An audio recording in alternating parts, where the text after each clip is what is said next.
If there was a parrot living in your bedroom, what word, phrase, or sentence would it learn to repeat? I want you to say it 3 times. Burro. Burro. Burro. And what does burro mean? Donkey.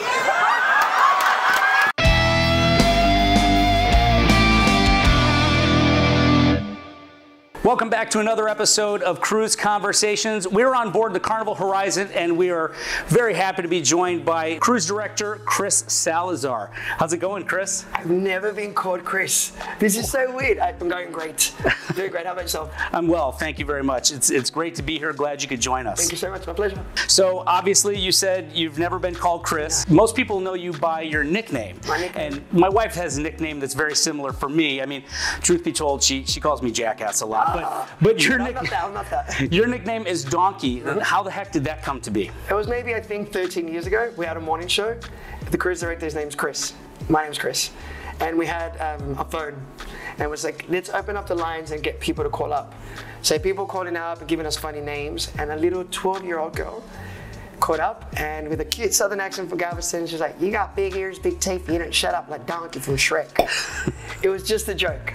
We bursted out laughing. We called the other cruise director Puss in Boots, and all the guests got off the ship, but then the crew started calling me Donkey. Oh. And we're like, what's happening? And it caught on, and it's been now 13 years being called Donkey. Yeah, and that's how most people know you now. Yeah, I mean, it's on your name tag and everything. My social media, everything is Donkey. All right, and I wonder if she knows that one moment changed my life. Yeah, forever. Awesome. My parents actually call me sometimes burrito, which is donkey in Spanish, and my friends on board call me Donks. And when I get emailed, they call me D. So my nickname has nicknames, but it works. So you've worked for Carnival Cruise Lines for over 13 years, and you're now at a cruise director level, which is pretty high up. So I'm assuming you've had a lot of different jobs for the fun ships. Can you tell us a little bit about that? So my very first role, I actually auditioned in Australia. I took a cruise as a guest. I loved it. I put it on Facebook that I want to work on a ship, and I got called back to be a dancer. Okay. Because I was a dancer back when I was a kid. We've seen you dancing at the 80s parties and everything else, so I get it. It was great, but I cannot do what these performers do. And then they said something about, at the time it was called social host. So I started off as a fun squirt or social host back there, worked my way up to an assistant, and then finally got my promotion, I think, 8-9 years ago. So yeah, worked my way up the ladder.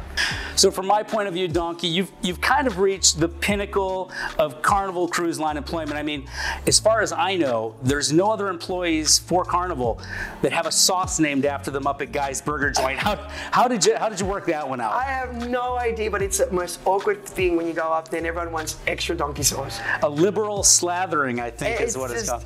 Guy Fieri and I, we had a conversation. I go, yo, I want you to make me famous. And he added the sauces. There you go. I have no idea what it came about, but I'm popular up for the food.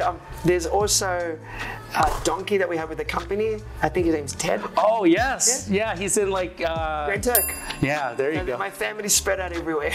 In all seriousness, though, where do you see yourself in 5 years? What plans do you have with the company?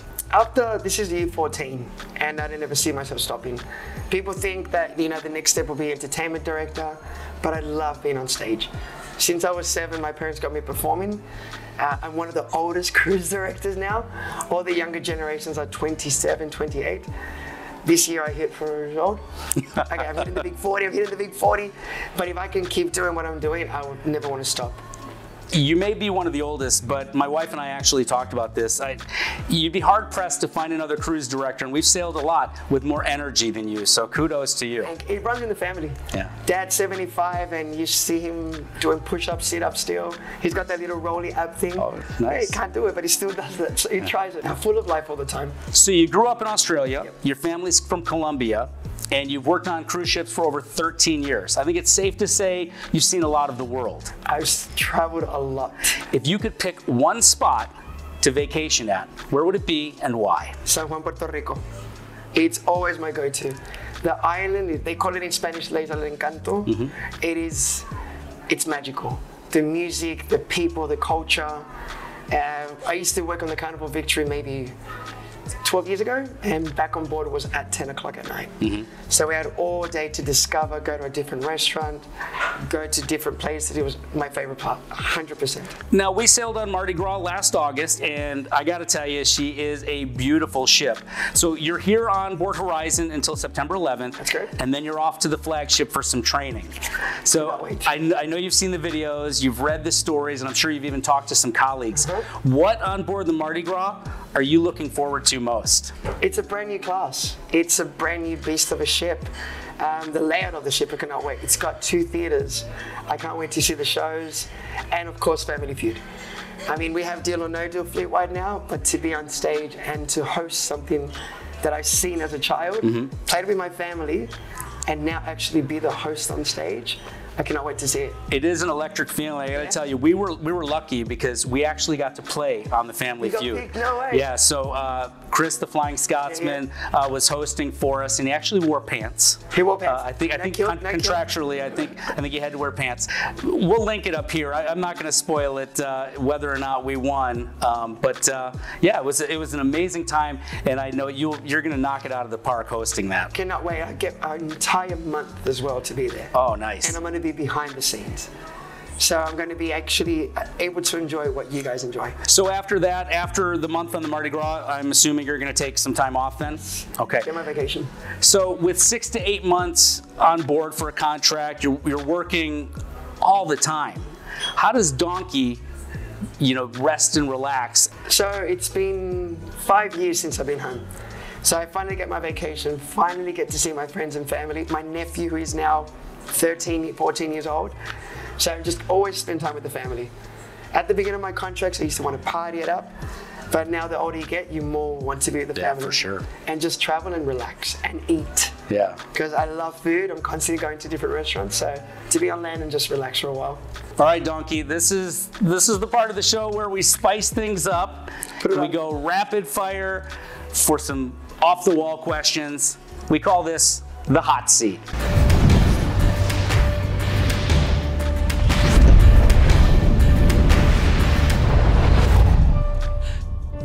So welcome to the fire. I'm the one with the... Bring it. If you could marry a fictional character, who would it be?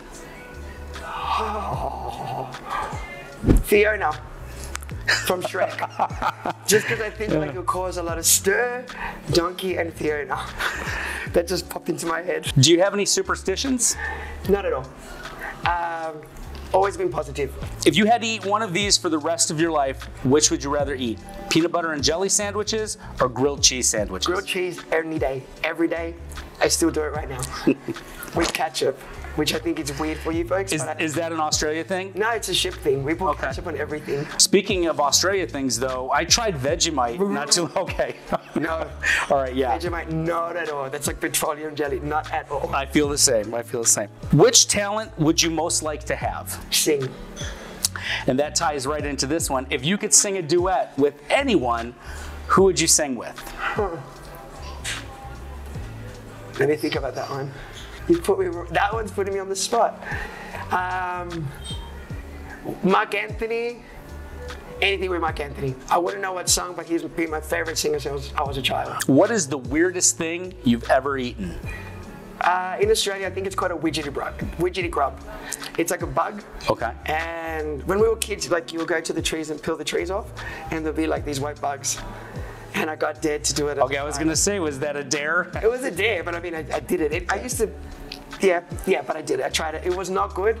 I don't recommend it. I have donkey sauce from Guy Burgers, but not a widgety grub, not at all. Maybe, yeah, a widgety grub with a liberal slathering of donkey sauce. Yeah, maybe that's okay. A little spice on top. Right. No. Would you rather fart in an elevator full of people or belch loudly while hosting the Love and Marriage show? I would say farts because no one knows that it came from me. The belching, I've accidentally, especially in the morning when I have my morning coffee, sometimes I have to put the microphone away. I don't know what it is about milk, but give me the fart any day. If you were stranded on a desert island and you could choose one person to have with you, who would it be? My mom. What about an animal? An animal, a monkey. My mum and a monkey and a donkey. No, my mum 100%. So a monkey, a donkey, and your mom. There you go.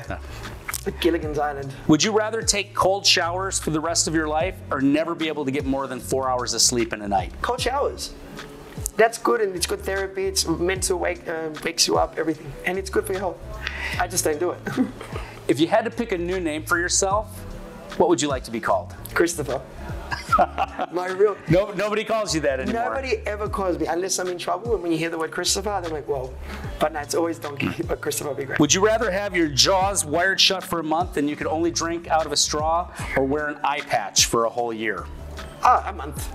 I think I'll be okay for a month. All right. You just rip it off and then I'll be good. I would suggest going to the shake spot and getting the amped up shakes if that's all you can drink, because those are amazing. I'll try that out. Thank you for the recommendation. Donkey, I know you're active on social media. Where can your fans follow along with you? So I got my Facebook page, Instagram page, Chris Donkey. Chris Donkey? Nice and easy, Chris. But a lot of the times my accent, people get confused and they type in Cruise Donkey. Cruise Donkey. So it must be like a brand new ship that's out there. Yeah, no, you might want to go ahead and get that website, Cruise Donkey. Cruise Donkey, yeah, that's going to be the new ship. For singles only. All right. No, Chris Donkey. Now, I want to thank you again for taking the time. I know as a cruise director, you were really busy. And I want to thank all of you for watching. Please, if you haven't already followed Donkey on social media, go ahead and do that right now. Also, if you're set to sail with Donkey or you've sailed with him before, drop a comment down below and hit that like button and make sure you're subscribed. As always, remember, life is short and cruising is fun. We'll see you next time. Come cruise.